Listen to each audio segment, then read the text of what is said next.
Kita lanjutkan pada topik kita yang terakhir mengenai teorema nilai rata-rata untuk integral dan integral fungsi simetris dan periodik. Pertama kita lihat dulu apa yang dimaksud dengan nilai rata-rata suatu fungsi. Ya kalau nilai rata-ratanya misalnya bukan fungsi tapi angka gitu ya, kalau kita punya 10 angka ya jumlahkan aja ke 10 angka itu lalu kita bagi 10 gitu. Nah kalau nilai rata-rata fungsi gimana? Ya mirip aja sebenarnya ya. Jadi kalau misalkan kita punya fungsi f yang terdefinisi pada AB, ya untuk menghitung nilai rata-rata fungsi di situ ialah kita partisi dulu interval AB ini menjadi n buah subinterval yang sama panjang. Ya, kemudian pada masing-masing subinterval itu kita ambil suatu titik xi ya. Jadi xi-nya itu berada pada subinterval ke i, jadi x1 ada pada subinterval pertama, x2 pada subinterval kedua dan seterusnya. Kita evaluasi nilainya di situ. Maka kita jadi punya n buah data kan. Nah, rata-rata dari n buah data ini adalah kita jumlahkan semua datanya, kemudian kita bagi dengan n. Kita punya notasi sigma untuk itu. Ya. Maka kalau yang ini kita kalikan dengan B min A dibagi B min A, kita punya bentuk yang ini ya. Dan kita tahu B min A dibagi N itu ya si delta X gitu. 1 per B min A-nya keluar. Nah kalau kita ambil limit N menuju tak hingganya dari yang ini, artinya kalau kita buat partisinya halus sekali gitu ya, N-nya banyak sekali gitu, maka kalau fungsinya terintegralkan, yang ini akan sama dengan integral AB fx dx ya. Jadi kalau seandainya kita punya fungsi yang dapat diintegralkan pada AB, maka yang disebut sebagai nilai rata-rata fungsi f di AB itu hanyalah 1 per B min A dikali integral AB fx dx. Nah, kemudian kita masuk pada teorema nilai rata-rata untuk integral ya.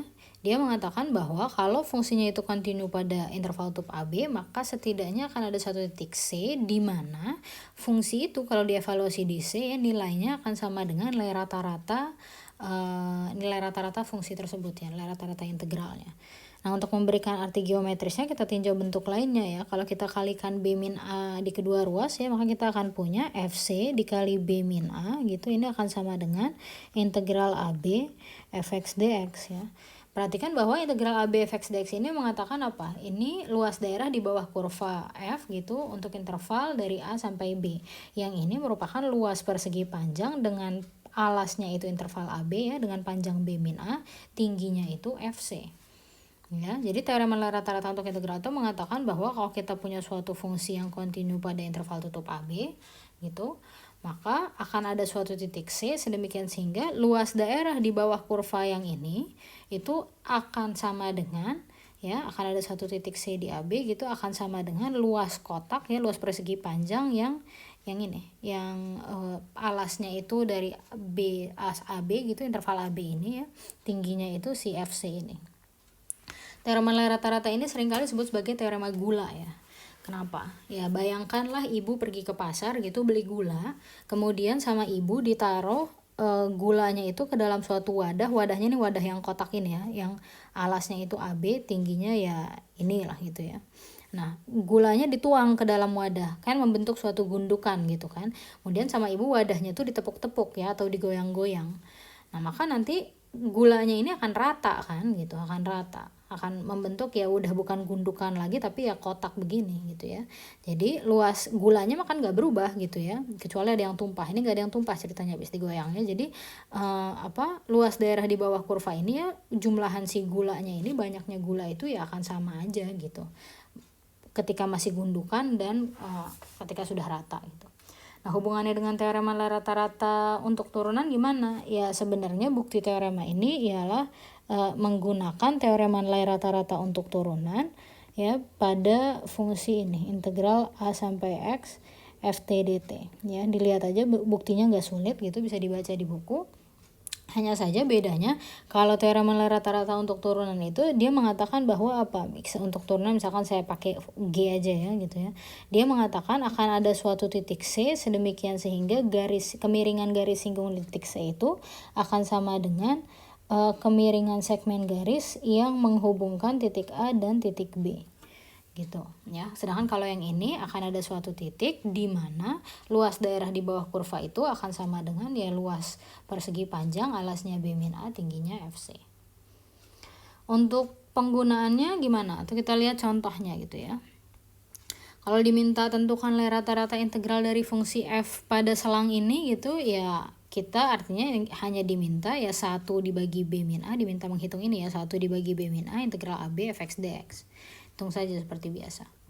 Nah, yang kedua, kalau seandainya kita punya fungsi fx gitu, cos 2x, carilah semua bilangan C yang memenuhi teorema rata-rata untuk integral.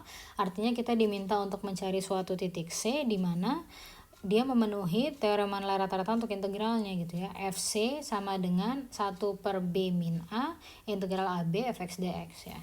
Input semua F-nya, B min A-nya, B dan A-nya gitu.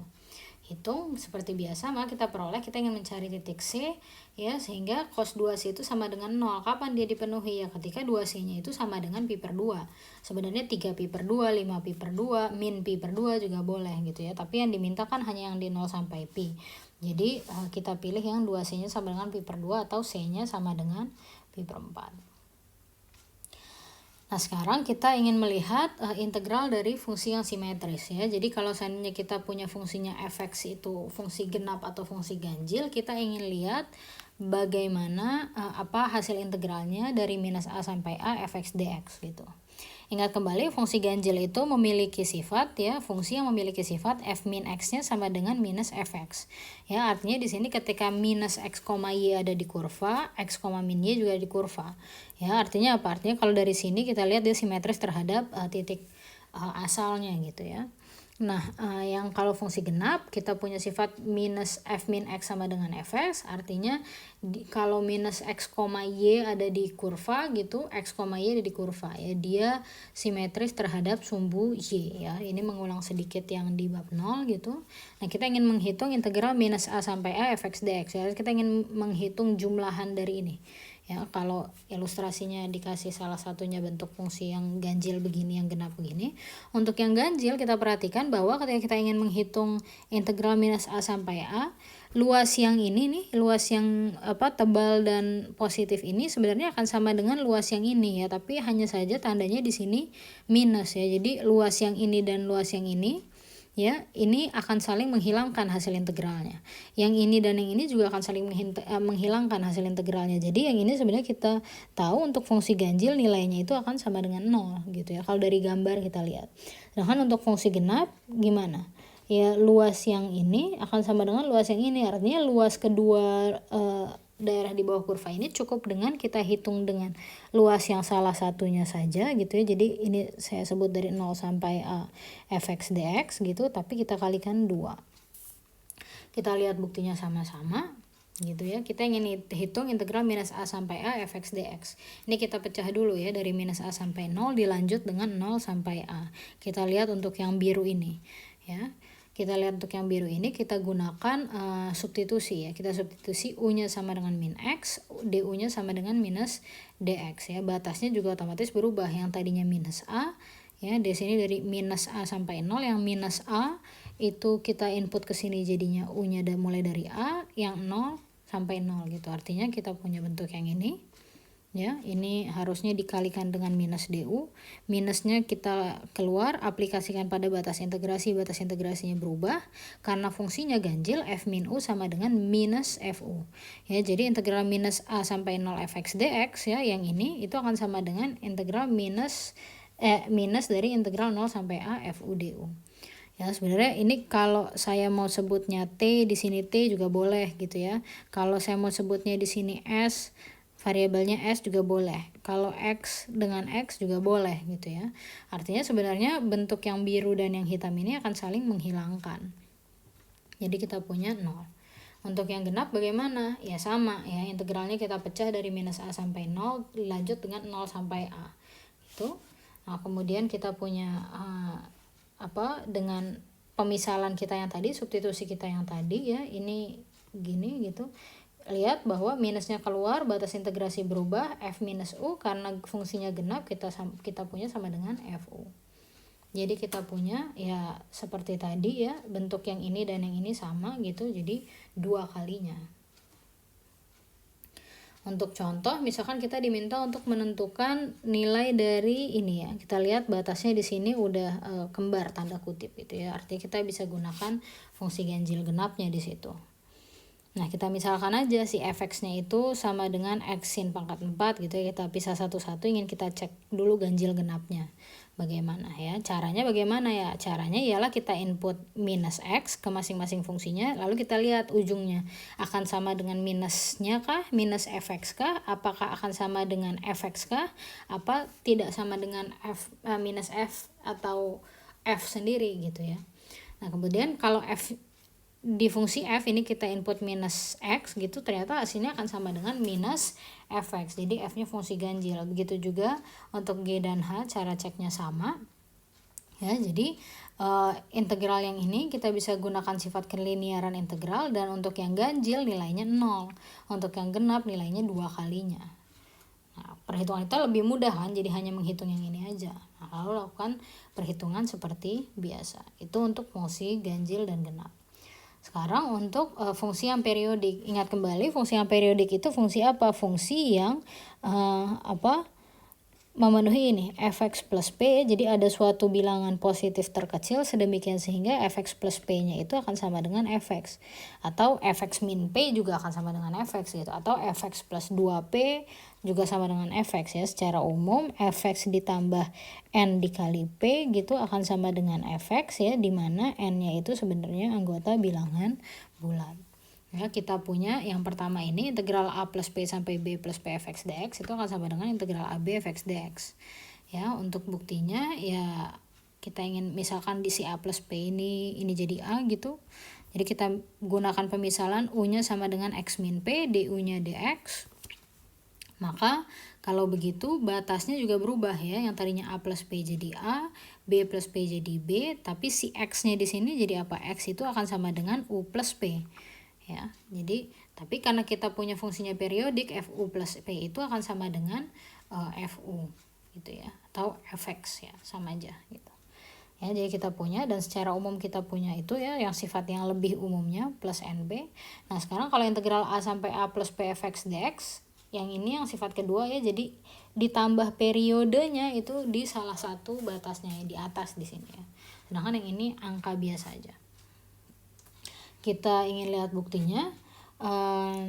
Ya, kita ingin sebenarnya kan kita ingin munculkan integral 0 sampai p gitu ya. Ini saya nggak tulis lagi dalamnya gitu, tapi kita punya awalnya a sampai a plus p ya. Ini berarti kan akan sama dengan suatu integral gitu ya, awalnya dari a gitu, akhirnya a plus p, berarti haruslah ini 0 gitu, yang ini p ya. Jadi kita punya bentuk itu.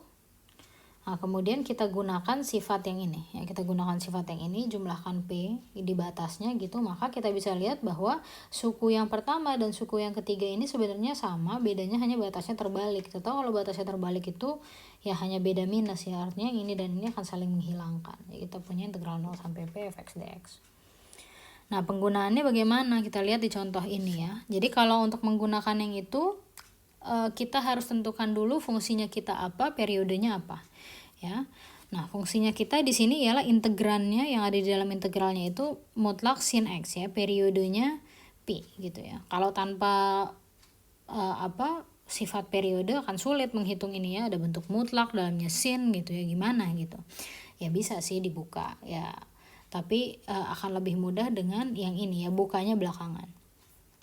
Jadi kita lihat bahwa langkah kedua ialah kita pecah dulu per periodenya ya. Jadi karena periodenya pi, ini kita pecah aja nih. Integral dari 0 sampai 2 pi sin x dx itu integral 0 sampai pi sin x dx. Integral pi sampai 2 pi sin x dx ya. Sebenarnya juga pemecahannya ini alasannya karena kita ingin menghilangkan mutlaknya ya. Kita ingin cari di tempat-tempat di mana si sin x ini positif, kapan negatifnya gitu. Ya. Nah, tapi integral pi sampai 2 pi sin x dx ini sebenarnya akan sama dengan integral 0 sampai pi sin x dx gitu ya. Ingat, kalau yang ini kita kurangi dengan pi, ini kurangi dengan pi, akan sama aja. Jadi kita punya integral 2 dikali integral 0 sampai pi mutlak sin x dx. Di 0 sampai pi nilainya positif sin x-nya. Jadi tinggal integralkan seperti biasa.